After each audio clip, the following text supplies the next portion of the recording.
I hope this helps you guys kind of understand the landscape here. Like I said, we will get through it. If there's updates to this, I'll give you more updates. We'll see how this goes. But otherwise, I think we got plenty of time to adjust and adapt, and real estate agents and the real estate industry will live on. Hey everyone, it's Brian Icenhower. I hopped on today just because of some news that just hit this morning with regards to the National Association of REALTORS, NAR, settling their big price fixing or alleged price fixing lawsuit that has kind of rocked the industry. And my phone's been off the hook and everybody's been asking questions, so I thought I'd put a video together to answer some of those. I've been researching it pretty hard, and I will say it's a lot of what we predicted, and a couple things that took me by surprise a bit, the way it shook out. A couple things first that before I flesh through this and explain to you as concisely as I can how that's going to impact the real estate industry.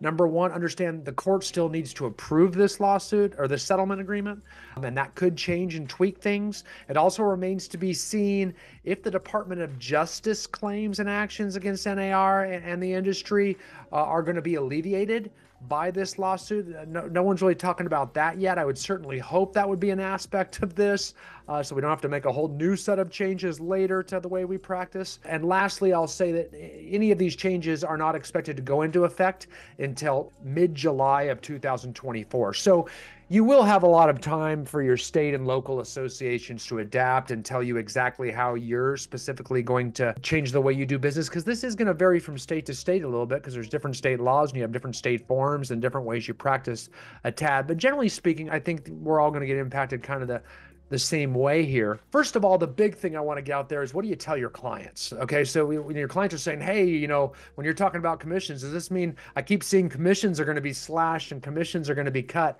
And I think it's important we explain that is not the case. That's how this thing is being marketed, and that may be how they got the settlement in the first place. But no, this is just the decoupling of commissions. And I think that's a word that we should be using a lot more, is decoupling. For example, for a long time, an industry standard was 6%, right? You'd have a 6% commission, 3% paid to the buyer side, 3% paid to the seller side, or maybe it's 2.5% to one side and 2.5% to the other, or 2% to one side and 2.5% to the other.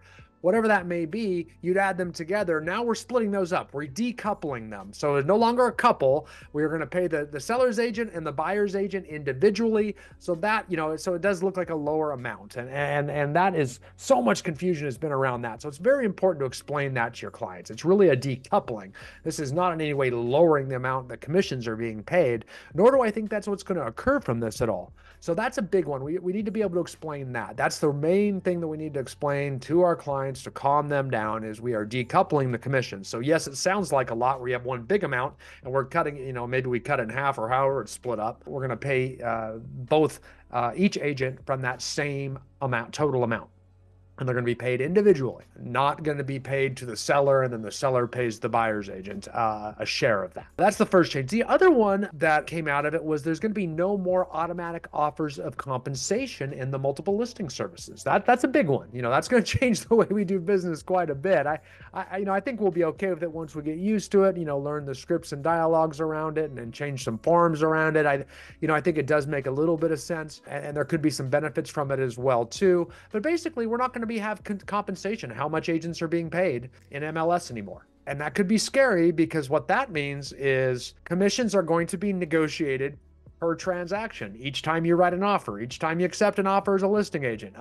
So all of a sudden, we are really going to have to hone our negotiation skills quite a bit, which is kind of crazy. And I think the closest example to this, it already exists. If you wonder what this is going to look like, quite frankly, it's already existing in commercial real estate right now. The commercial real estate industry does not have automatic offers of compensation, and commissions are negotiated on each transaction, and it works just fine once you get used to it.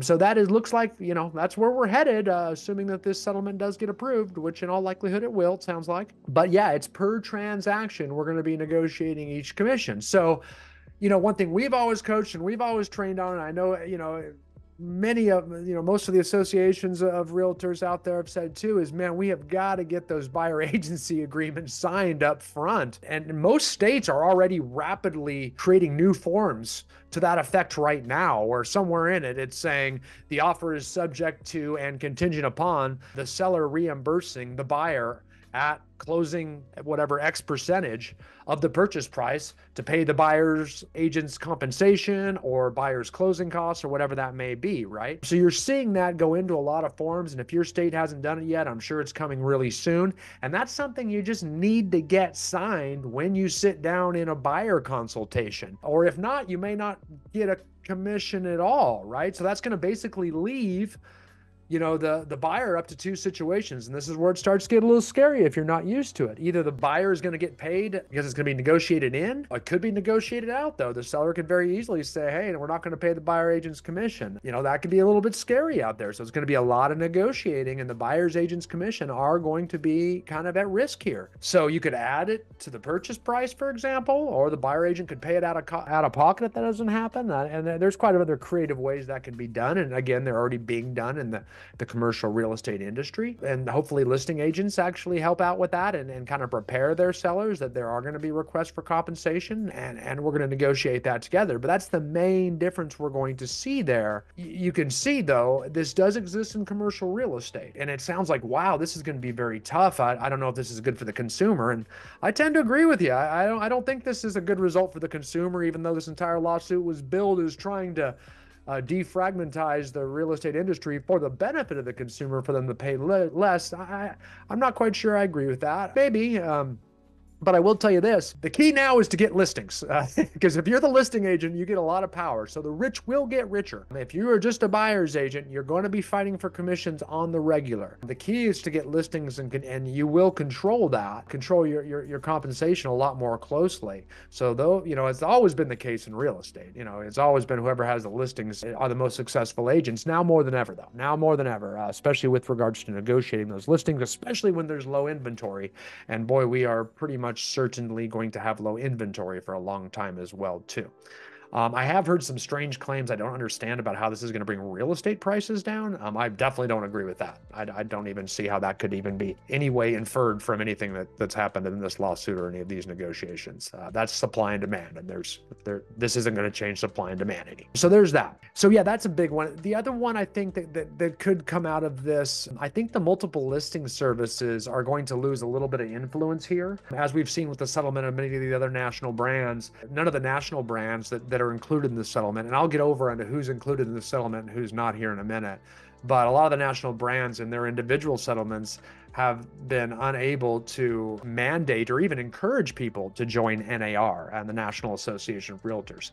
So you will probably see a lot more pocket listings coming out of this and people not putting listings in MLS. I could see the influence of MLS decreasing, and you might see other people trying to fill that space. We've already seen a few, and Zillow's long tried to be where everybody puts their listings, so we'll see if this applies to them and how they adjust. But offers of compensation will not be in those places, apparently. So it'll be interesting to see how that impacts our multiple listing services and how we adjust. And, the long argument is said, well, if we don't put it in MLS, you don't get the most exposure. And the way that MLS syndicates to all these other different sites, you get the most exposure for your listings. That's true. However, like I said, commercial real estate's been operating that way. I mean, yes, they have their loop nets and their metro scans and all of those other sites where they can make their listings visible to everyone. But if you look at almost any commercial real estate company's website, you'll see they have a lot of listings on their website that are not on LoopNet or any of those other national syndications too. So I think you're going to see a lot more pocket listings increase. You're going to see a lot more brokerages trying to save their sellers money, or at least saying they're trying to save their sellers money by trying to double end it and not pay out that buyer side commission. That could happen too. Not sure. We'll have to see how that plays out and how these other MLS alternatives. I think Umansky's got a new NAR alternative and an MLS alternative as well too. And like I said, these portals are, like homes.com and Zillow.com are already kind of set up to operate as MLSs as well too. So we'll see if they try to fill that void too. It's going to be an interesting battle out there in the marketplace as well. Now, who is covered in the suit? Let me explain it to you this way. Again, don't freak out. I know it's a lot of change. people change. We'll get you through this, and your local states and associations are going to get you through it. You know, we'll keep you updated, and we'll change. This is nothing mind bending. We just have to change how we do business a little bit. I don't see us like dying or getting paid less or anything like that. So that's good. You know, if anything, you just feel sorry for me because I have to change half of our training materials and do a whole bunch of work I wouldn't have otherwise had to do. So you could send me flowers or something like that if you're personally worried about who gets hurt the most. I think I'm gonna go ahead and say that's me. Anyway, just kidding with that. Who gets covered in this? Just about all the national brands that were involved in the lawsuit are covered by it. All NAR members are covered. The one major brand that's not involved because they're still actively litigating it is Home Services of America, which commonly known as all the Berkshire Hathaway affiliates. They are still in this thing, so they are not covered under this settlement agreement. So they are still, you know, they could be actionable. We'll see what they're going to have to pay. All the NAR members, though, are. So all NAR members are covered.